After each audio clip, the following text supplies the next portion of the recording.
ఆహ్లాదం ప్రకృతి అందాలను ఆస్వాదించేందుకు అంతా ఊటీ కొడైకెనాల్ కునురుకు వెళ్తుంటారు. ఇకపై ఇప్పుడు ఈ జాబితాలో మన ఖమ్మం జిల్లాకు చెందిన కనకగిరి కూడా చేరనుంది.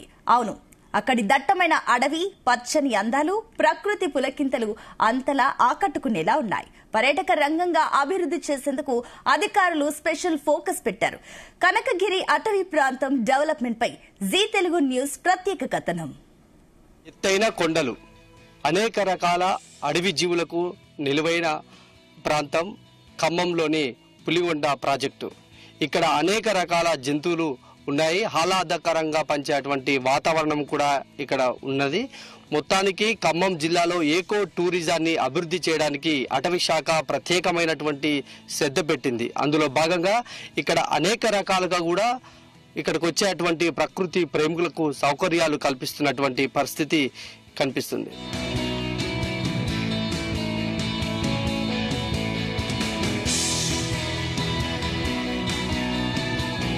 పరవళ్లు తొక్కే సెలయేరు, దట్టంగా పరుచుకున్న అటవీ ప్రాంతం. చూడముచ్చటగా ఉన్న ఈ ప్రాంతం మన ఖమ్మం జిల్లాలోని కనకగిరి. ఈ అటవీ ప్రాంతం ఎకో టూరిజం హబ్గా రాబోయే రోజుల్లో పర్యాటకులను కనువిందు చేయనుంది. అటవీ పర్యాటకంతో పాటు దైవభక్తిని పెంచే ఆధ్యాత్మిక పర్యాటకం, పిల్లలతో అడవులు, చెట్లు, జంతువులు, పక్షుల పట్ల అవగాహన పెంచేలా కనకగిరి రిజర్వ్ ఫారెస్ట్ ఆతిథ్యం ఇవ్వనుంది.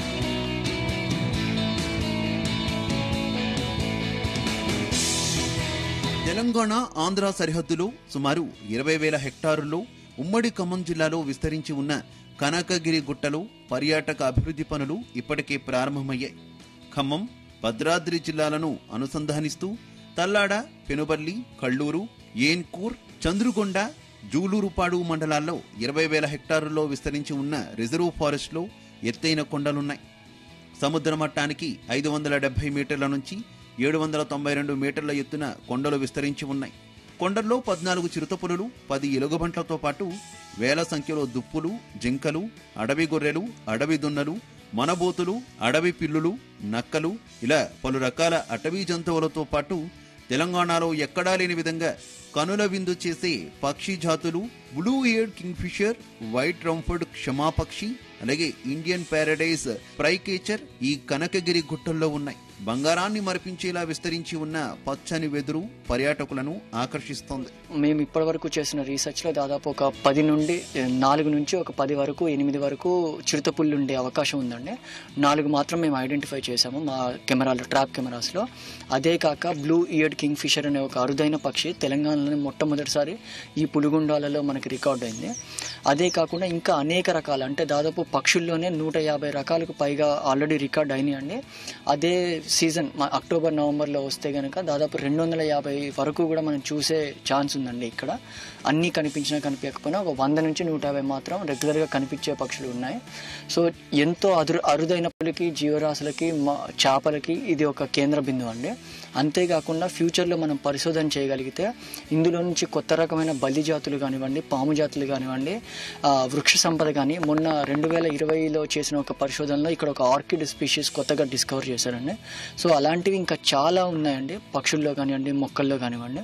ఇక కనకగిరి గుట్టలపై ఆహ్లాదం కలిగించేలా చూడదగిన ప్రదేశాలు అనేకమున్నాయి.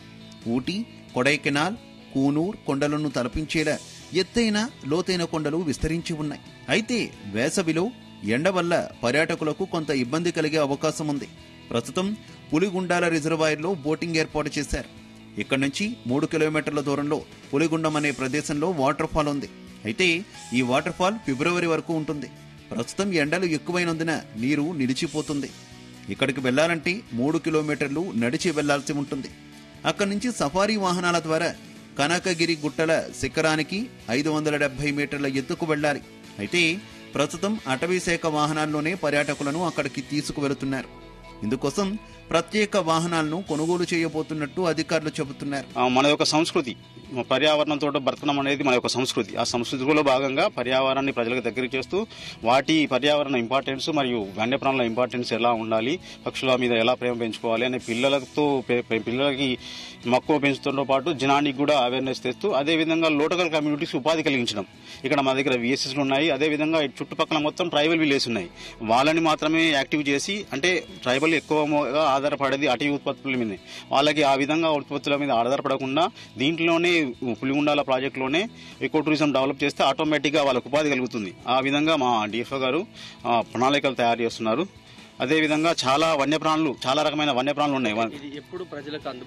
ఇది ఎప్పుడు ప్రజలకు అందుబాటులో అనేది ఇంకా మాకు కూడా పర్ఫెక్ట్ గా తెలియదండి. కాకపోతే ప్రపోజల్స్ అయితే మా డిస్ట్రిక్ట్ ఫారెస్ట్ ఆఫీసర్ గారు పంపారు గవర్నమెంట్ కి.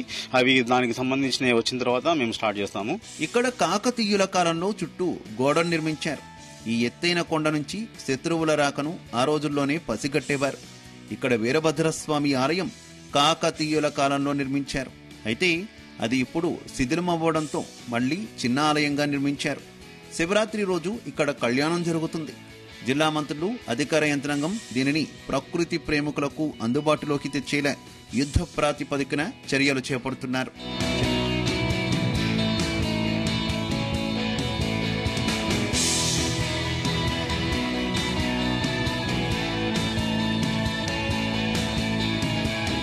ఈ టూరిజం ప్రాజెక్టు ఖమ్మం జిల్లాలో దాదాపు 56,000 ఎకరాల్లో విస్తరణం కొనసాగుతుంది.